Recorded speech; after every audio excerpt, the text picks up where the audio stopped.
Kani mga bay puwerteng bunuga sa usa ka lalaki human siya gitabangan og kulata sa grupo sa mga menor de edad diha sa Lahog, Cebu City. Ang biktima gikulata daw kay gipasanginlan siyang nanulis. Pero kung ang iyang pamilya mao ipasultihon, gitripingan ra daw ni sa mga batan-on. Para sa kumpletong detalye ani mo balita sa ato si News 5 correspondent John Aroa.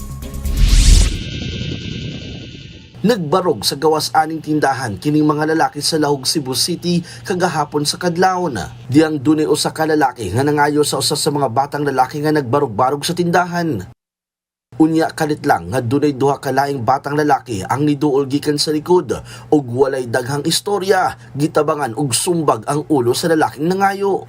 Wala pa gyud sila natagbaw, gipatid-patiran pa gyud sa laing usapod ka lalaki ang nangayo. Katong batan-ong gipangayuan, ni kuha pod og botelya og gipuspusan ani ang ulo sa biktima. Pagkahuman, naapay usa nga nisok magikan sa likod ug diya na bisan kinsa nila ang nilamok sa biktima. Gipatid-patiran og gipuspusan na sab og botelya ang ulo ani. Pero wala pa gyud mahunong ang pagpangulata. Wala na nakuha sa kamera ang pagguroy sa grupo sa mga lalaki sa tunga sa dalan ug diha gitiwasan ni og kulata. Dila ray labod sa biktima diyang nihunong ang mga kabataan ug gibiyaan lang nga nagkadugo diha sa daprin sa dalan. Yana ko ang laki nga kuan daw kanang tama na kay sakit na daw kayo. So mao to wala jud sila nagkuan ba nagpatuo. Mao to ilang giguyo dito sa atbang. Ya dito na din sila nagrambulay sa atbang. Ang katong pambukon nga bata, hapit daw siya gidumbag giluba atong kuan ila gipunog. Giila ang biktima nga si Philip Belda, 26 anyos. Nilaya siya sa iyang gipuy-an kaniadto tungod daw sa trauma human sa mga pagpangulata. Naputos og bunog ang kalawasan og ulo niini ug gipaabot pa karon ang resulta sa medical exam kung doon na by internal injury siyang naangkon. Ang ingon pa sa iyang igagaw, di nila madawat nga giingon ato og kulata si Philip. Mura jud baboy, ilang ihik igton pa dong. Ila pa jud guro yun. Dili lang kaduha nila gikuan og botelya, mura ka upat.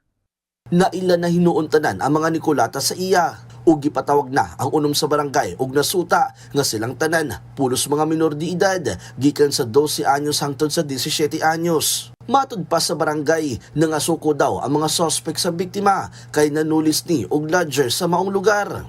Naana sa daw record sa pagpangawat ang biktima diya sa ilang barangay. Kini mga bata pod nga pasaway, wala sad siguro to yung nauna sad sila kay nakibaw na gid sila kung unsa sad na siya nga victim, ang kanang victim unsa siya sumato gitabangan.